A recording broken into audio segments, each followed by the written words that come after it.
Welcome to Why They Play the Game, a show created to discuss the NBA on and off the court. I'm just one of your co-hosts, Michael Eric Owens. And I'm Ken Hayes. Hey, my brother, how you doing? Good, man. How you doing? Oh man, it's man, this Oklahoma weather, bro. We in the 80s. Oh my. Let me get some of that 80s then. All right. Shoot. I'm That's telling like you, man. 38, maybe 40 today. Nah. Man, you'll still get bit by a mosquito in, All right. in Oklahoma right now, man. I see wasps flying around. I'm Oh like, my. Okay. oh man, it's crazy, brother. But listen, folks. We got a great show for you here today. Appreciate you tuning in. Always appreciate all of your comments. Keep them coming. And as always, folks, hit that like, that subscribe, and that notification button so you can get our content as soon as it drops. So, Ken, we had a game of the week. It was a Oh cup shoot. game. It was Woo. the Golden State Warriors versus the San Antonio Spurs. Your takeaway from our game of the week? Great game, Mike. I tell you what. Curry might be 37, but he played like he was 25. Mike had 49, 16 for 26. 9 for 17 from the three, just played out of his mind. It was really, you know, San Antonio against Steph Curry. Jimmy Butler contributed about 21 points. He had a nice game. The thing that Mike that worries me about Golden State, I'm getting off a bit, but Kuminga didn't play. Yeah, what was he They injured? said he had a sore knee, so he Okay. didn't even suit up. So Mike, I'll say this is that it's got to be something personal between Kuminga and Steve Kerr. I don't want to get too far in the weeds with that. We let me get back to the game. No, no, no, no, no, no, no. Take a second and just give your observations on that because I Mike, think that's a I very mean, the important thing point. about it, we talked about this in previous shows where Kuminga was, signed really late. I think he signed in October, a contract, October, September. That just doesn't happen. A 2-year deal, and there was all types of rumors of him, being traded and things like that. Where could he go? Does he fit in with Butler, Green, and Steph? So, and I think that for the most part, Kuminga has done what he was supposed to do. He signed. I think he has played well. And then when Draymond came and said that players have their own agenda, and then Kuminga gets taken out of the starting lineup. Come on, Mike. That doesn't make a whole lot of sense. And you got this young guy, athletic, can shoot it, plays. I won't say he's the greatest defensive player, but he gives an effort, and that's all you Hmm. can ask for. Hmm. So it's got to be something that either he's not getting along with Kerr or the veterans on the team. I don't know, Mike. But the thing about it is that all this potential that this young man has, you're not going to use it. Yeah, So yeah. It's a problem, man. And I'm still shocked he's there. I'm I am just too. I just I just think Golden State does not want that man to just go for nothing. And I just don't think they've gotten the deals that they feel would make them a better team. And so he's in this position where we don't want you, but we're not going to release you if we get something that makes us better. And that's a tough, and he knows it. I think he knows the fact that his days are numbered there, and I wouldn't be shocked, Ken, if we heard something you know that he got traded. I just wouldn't be shocked, man. Ken, you made a very important point. That was a Herculean Oh, performance by Steph. He had 46 the night before. right, Now they beat right. San Antonio two times back to back, right? This week. And that's why Victor was salty, man. When I listened to his man, I like Victor, man, because I not only like him as a player, but he's very, I think, genuine. If you listen to his post game interviews or any interview, he's very honest about his play his team's play, and he's about his business. And Yeah, that's what I like to see. He ain't about fluff. He ain't about talking crazy. This young man is about his business. He came back bigger, stronger, and man, he's a problem, bro.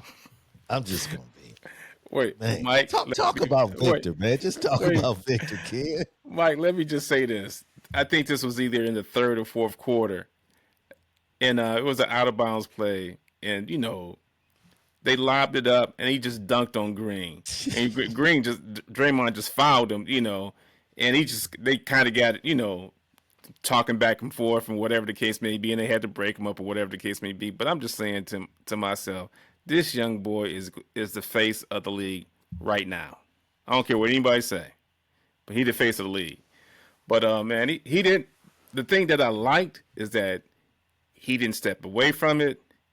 He challenged Draymond, like I could read his lips, like, I'm not going nowhere. I'm right here.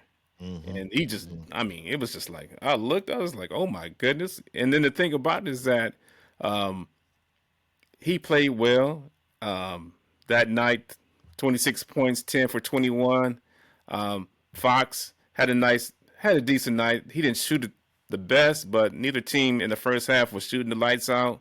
The thing that I liked about San Antonio, they went on a run, like I think it was like in the third of I was early fourth quarter on a 10-0 run. Golden State came back and said, "Okay, you did 10-0. We're gonna do an 8-0 run," and Steph just kind of took over. But the thing that kind of changed the tide to me, Mike, Fox, he took some shots that I would say bad shots. We know, we know he can hit from the outside, but the thing about it, I thought he should have got more people involved, especially let's just say the game-winning shot. Just didn't do enough to get Golden State off balance. And then he was pulling back, and I was like, nah, it ain't gonna fall. But that's my biggest concern as far as the game was concerned. I just didn't see him getting everybody involved as far as other teammates. But I think he's good for Wemby and the team. But he had a little, let's just say, off night shooting. Well, what stuck out with me from De'Aaron's performance was he got to change his game.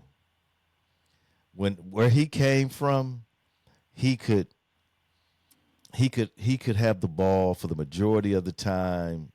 Sabonis moving, high pick and roll, come off, shoot, dish if he wanted to. You're not on that type of team. You got too much talent on that team. Man, San Antonio's got some serious, serious talent. And that ball should be moving around. He's got to be more of a facilitator than a scorer, in my opinion, for them to be successful. I'm not talking about winning games. I'm not talking about getting to the playoffs. I'm talking about winning playoff series. Victor is that dude. Fox is not that dude on that team. That's Victor's team. Oh, You have to play around. It's really like how Magic did with Kareem when he first got there.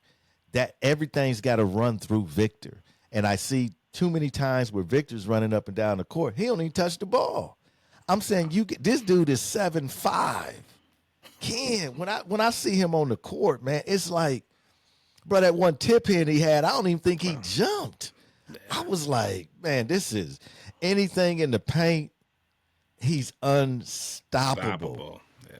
I don't care who you are. If he gets down there in the paint, he's unstoppable. If you pick him up on the perimeter, he can shake and bake a big guy. He's not going to shake and bake a small guy, but a big guy on him, he going around you.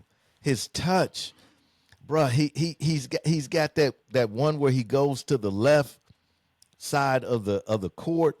He drives hard on you, and he fades at 7'5". yeah. What you gonna do with that, man? Nothing. You can't do anything.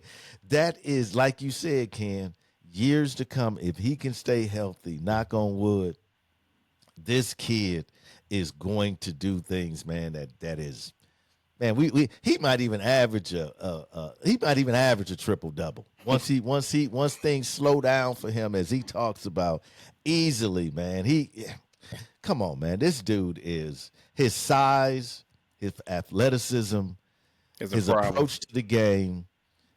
It's all a serious problem. They have to get Fox to understand I'm a more of a facilitator. I got Vassell, I got Sharp, I got what's that the rookie Castle.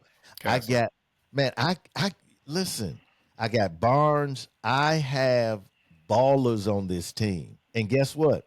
They were winning big before I came. Like San Antonio's been balling while he was hurt. They've Yeah, been winning games. So what I'm saying, he makes them better, Ken. But I just don't think he can be that offensive juggernaut that he was on this particular team, and for them to be a real contender. Mike, you brought up Castle. Had a nice game. I think he was kind of their secret weapon. 13 points, 9 rebounds, and 6 assists. He got a nice game, Mike, and he played well. Hit, knocked down some big shots. So he just has a lot of room to grow. So San Antonio, I give them another year probably for them to compete and really compete in the West. But on the other end, basically it was Curry and Butler, and that was really it. And that's a Yeah, problem. That's a big it, problem for Golden State. it's a big problem, and it's the same problem Milwaukee has. It's the same problem.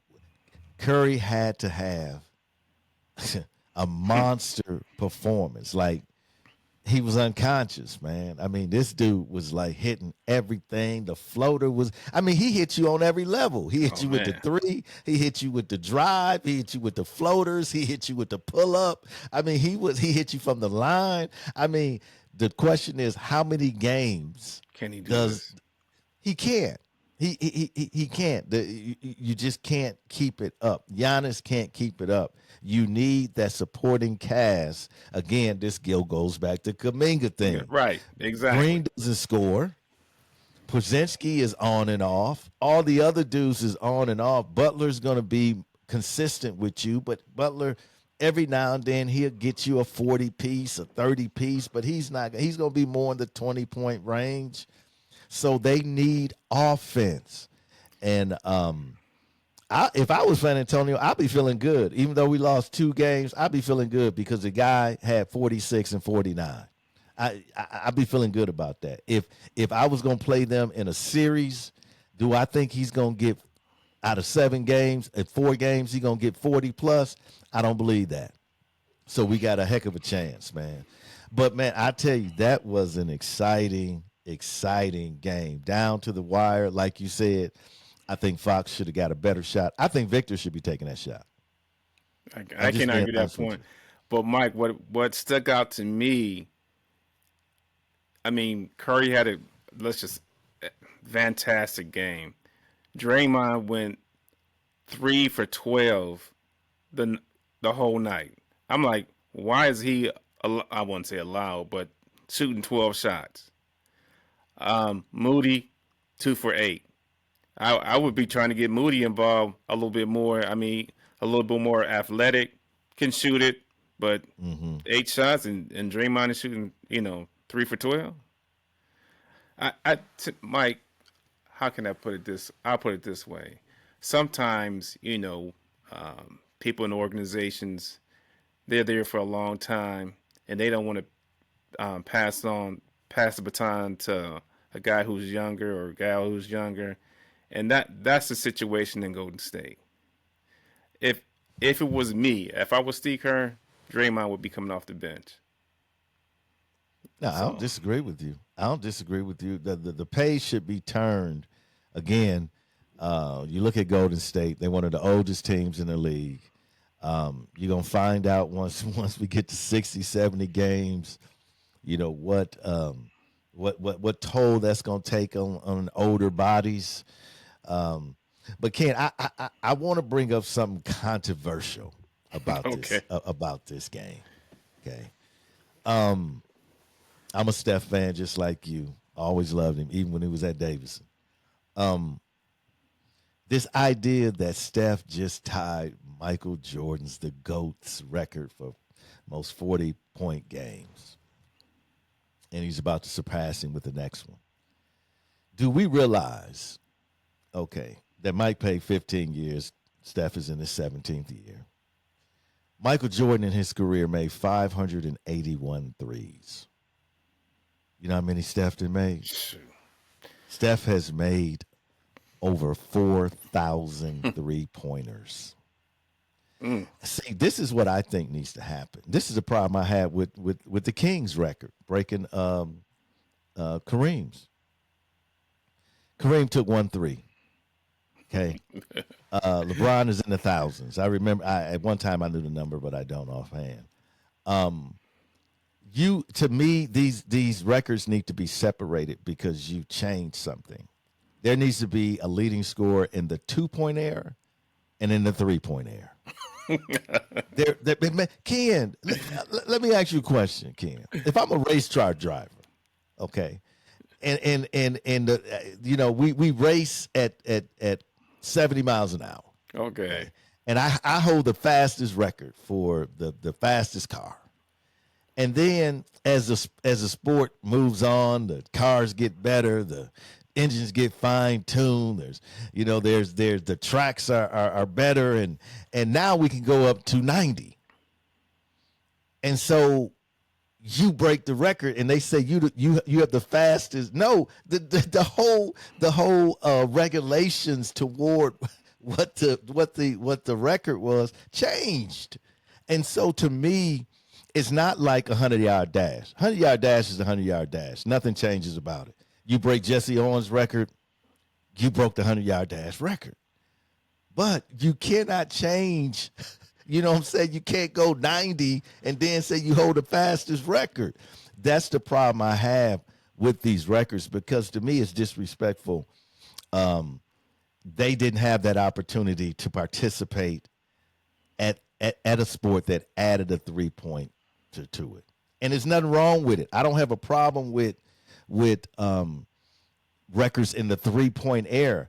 One day there will be a 4-pointer. I believe it. Ken, we will not see it in our day. Probably not. But trust me, there will be a 4-pointer. People are shooting 50, 60 threes a game. That's Sometimes ridiculous. there's 80 threes a game. Each team are shooting 40 threes. The majority of shots are threes. Why did we go to a 3-pointer? Because the majority of the shots were twos. That's all they could take. To make the game more exciting, we went to a 3-pointer. What would make the game more exciting? This is what fans want to see. Somebody come down and pull up from a 4-point line and hit. You could be down by 4 and tie the game. Trust me, one day that will be part of the game. So what happens when that moves forward? You to me, those adjustments are more honest adjustments, in my opinion. If you added more games to baseball and a guy breaks the home run record, you playing more games. Like there's a reason. There's a difference. It's not under the same circumstances. That's all I'm saying. So to me, to say this man is breaking this man's record when this man has shot 3,500, has made, not shot, made 3,500 more threes in 2 additional years. I think it's apples and oranges, man. I just don't think it's comparable. I'll compare it to. Hold on a second, kid. Hold that point. Ahead. But listeners, I want you to weigh in on that. Tell Mike, you crazy. You don't know what you're talking about. A record is a record. But I'm just saying, when we get into details of the record, I have a problem with comparing the two. I compare it to football when I remember when the NFL had the regular season was comprised of 14 regular season games. Now it's what, 16, 17? You know, I can't keep counting anymore. I think it's 16. Okay. So, the thing about it is that, as you said, NFL, NBA, Major League Baseball, they're just looking, to bring fans into the seats. And what does bring fans into the seats? For baseball is home seeing someone hit a home run. Mm-hmm. For football, it's the catch or someone running, 40, 50 yards. And for basketball, it's the three-pointer. Either it's a Mm. three-pointer or a dunk. That's what they want to see. They want to Yeah. see offense. Yeah. And as far as, a 4 point line or, it probably will come just, Mm-hmm. just to change up the game and I guess bring more offense into the game. But, I think it would be bad for the game, but that's just me. Um, I just think, Mike, when we're comparing players, I always go back to eras, you know, Mm-hmm. um, 80s, 90s, somewhat similar, now 2000, like you said, everybody, I remember when last year when Boston, I want to say they shot 53 Mm-hmm. attempts from the 3 point line. I'm saying to myself, what happened to the just a mid Yeah. range game or post up? But it is what it is. So you know, It is. I mean, we it's a game we love, and we have to accept the revolution of the game. And oh this is yeah, the revolution of the game. And maybe we'll do a show where we'll talk about how strict the game was at oh one time and how it is now. Because I'm telling you, I wish back in the day I could take 3, 4 steps. I'm just I'm just gonna be honest with you, man. I wish I could just lean into the defensive guy and get a foul, man. I'm like, the game has truly changed. But Ken, I want to talk a little bit, man. Shift gears, man. Ken, there's been reports coming out about illegal gambling in baseball. On the NCAA, they got basketball players under investigation. We know what's happening in the NFL. Ken, where do you see this? I mean, I have a problem with the parlay bets, right? Like, I feel like if betting is allowed, it should only be on whether a team wins or loses. Point spreads, when you put in point spreads, or you have a guy that, oh, I can bet on how many minutes this guy plays, or I can bet on how many free throws this guy makes, or I can bet on how many 3 pointers he hits. You're bringing in a whole different class of fans, man, because to me, as a fan of the game, the last thing I want to do is be looking on how many 3 pointers this guy has made, and he needs to make one more so I can make money. Like, to me, bro, I'm not a fan. Then this is an economic opportunity for me, right, to make money. And so I just I just think it's a problem. Number one, that's out of control, that is going to get worse. Man, just what do you think about this overall? Just, man, the way in every commercial, Ken. so let's look at two sides of it. So let's just now we have brought gambling, legal gambling, into Major League Baseball, football, basketball. Let's just stick with our what we follow is basketball. Yeah, the thing about it is that you can bet on if Steph is going to hit six threes. So the six may be the over and under. But the thing about it, what the NBA is saying, that's going to bring more fans to the game, which I gotta I'll come back and address that. And then the other thing, Mike, is that um, these I'll couple off the top of my head: FanDuel, ESPN bets. Um, they advertise, so the NBA is getting money from that advertising. So I think you mentioned the word financial. It's a financial gain for the NBA because these, let's just say, betting companies, um, they're paying the NBA to advertise, when they play the games. I think off the top of my head, and I remember a commercial with Jamie Foxx, with Kevin Garnett, Mm. about I can't remember what, let's just say, company it was with, but it was a gambling organization, legal gambling. Let me say it that way. So I just think that the NBA is trying to find money anywhere they can as far as advertising dollars is concerned. It's all about money, Mike. And on the other hand, we say gambling is legal right now, but I just think it's bad for the game because now we've talked about the investigation of Chauncey Billups and Terry Rozier. So we really don't know because I just think that's just scratching the surface as far as that's concerned. Because I'm sure there's a whole lot of things that have been, let's just say, done as far as gambling is concerned. Information, who's playing, who's not playing, who's injured, who's probably going to play maybe 10 minutes instead of 30 minutes. So the thing about, to me, Mike, you got all this buzz about what's going on behind the scenes, and the people who are, let's just say, placing bets on these games, either they're being fooled or they're making a whole lot of money off of it.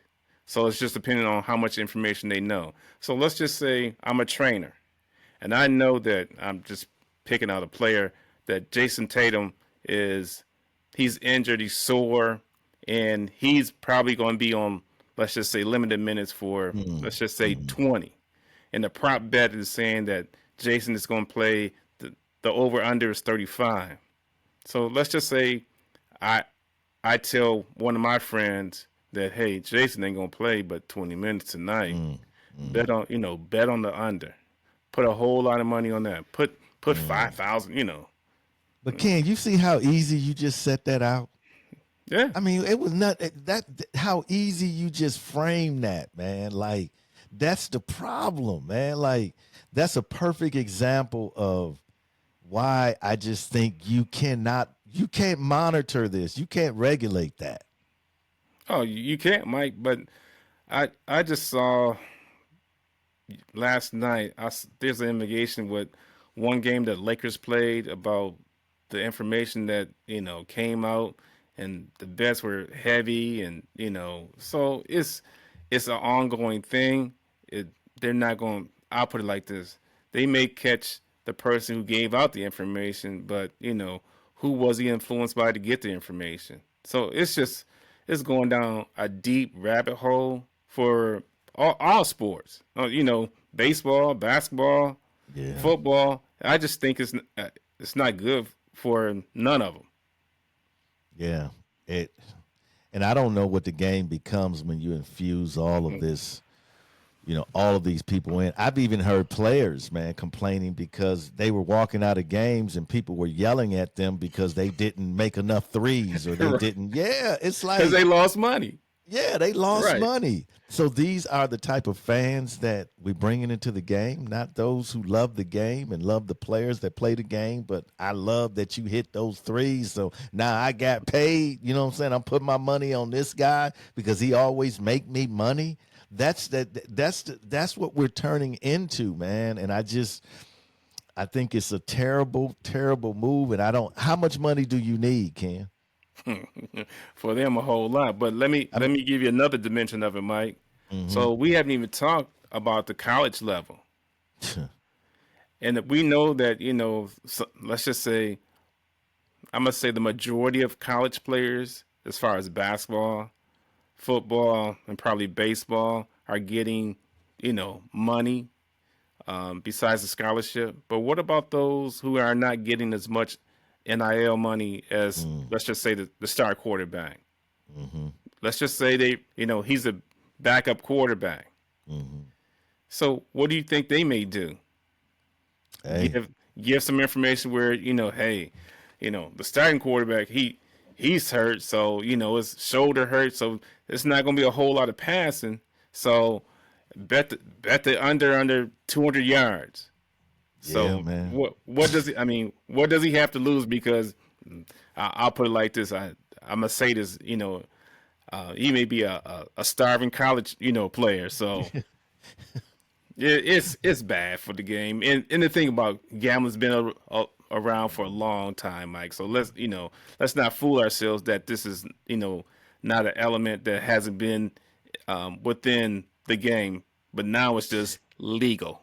Yeah, and what we found out from these investigations, and these are 3-year long investigations, not nothing that started recently. This started under the Biden administration. So what we learned about these investigations, Ken, is that listen, the mafia is involved. You know what I mean? Always Like gonna be this is involved. this is not just like, you and me and Fred and Ethel, you know what I'm saying?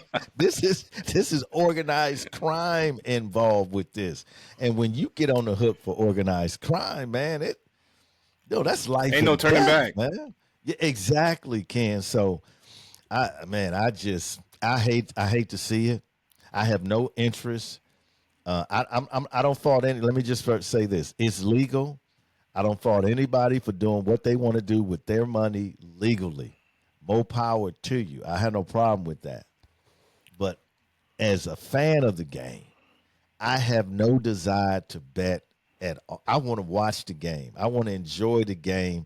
I'm not trying to make money off of these players. I watch it because I love the game of basketball and I love team sports. And so, and there's always been backroom gambling Oh deals yeah. happening, Ken, like you said. But man, this is organized, bro. DraftKings, FanDuel. Every time I turn around, man, make this bet. And, Charles and Kenny talk about who's going to be up and under and all. I'm like, they didn't got it. Like you say, KG, the big ticket, he on there with Jamie Foxx. Man, I'm like, bro, man, let me tell you something.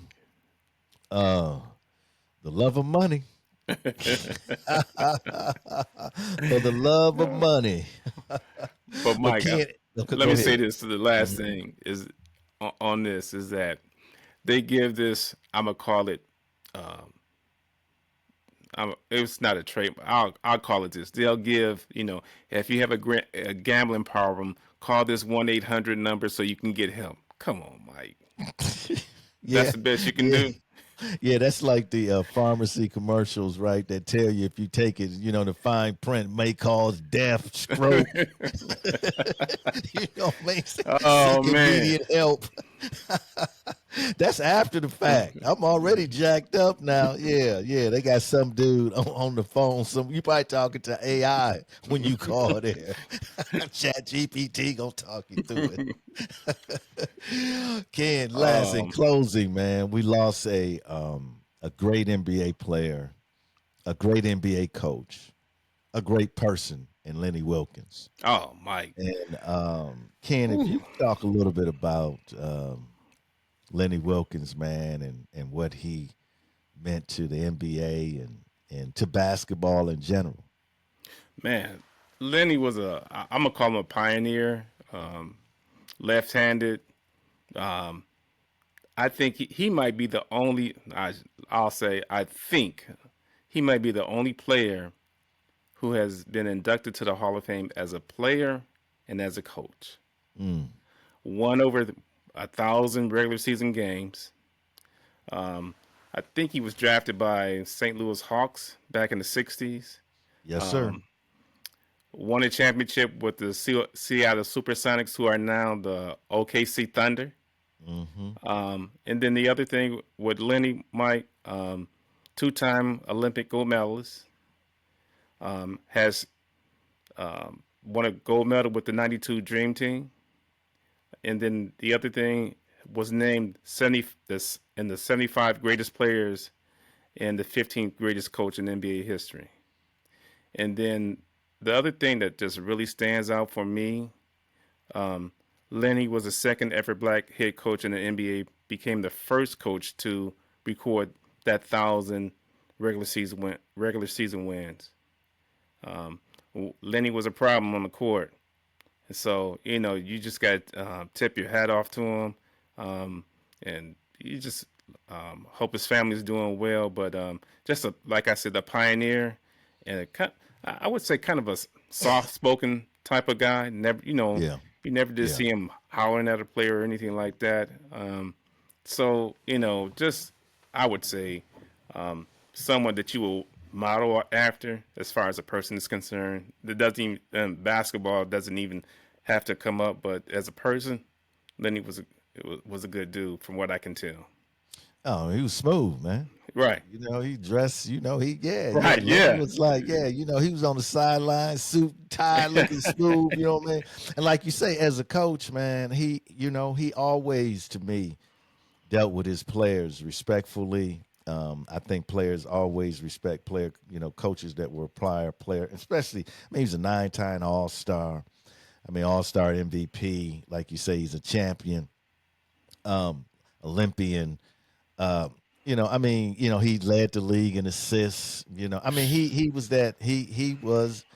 It's a shame that again, you don't have the footage on guys like this, right? Like if you didn't see him, you had to hear about him. Right. But clearly, man, he was a problem when he played, and his greatness was not only on the court, but as a coach, as you pointed out, he was also among not just the 75, but he was in the 50 class. Right. You understand what I'm saying? So he's in the 50 class, and so he was in that class of the 50 greatest. So yeah, it's a great loss, man. Like you say, prayers to his family because that's most important. Basketball is not most important; is what he did. It wasn't Right. who he was.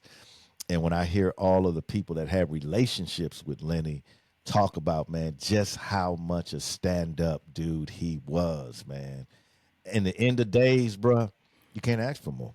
Well, Mike, when they won the championship in '79 with when he was coaching Seattle, there was two guys from Milwaukee who was on that team. Mm. Downtown Freddie Brown and Okay. John Johnson. Oh, okay. So Okay. yeah, so a little Milwaukee connection. Yeah. Yeah. Little Milwaukee. So We need some Milwaukee connection. Ken, last word, my brother. uh, in which we didn't go into a lot of detail, but the passing of Michael Reed Richardson also, Mike. Oh, yeah. So Yeah. It's a prayers to sad his note. family. Also Yeah. came back, was banned from the league for life, for drug uses, but went overseas, had a nice career, came back from it, and had a nice life. So we tip our hat to Michael Reed Richardson also too.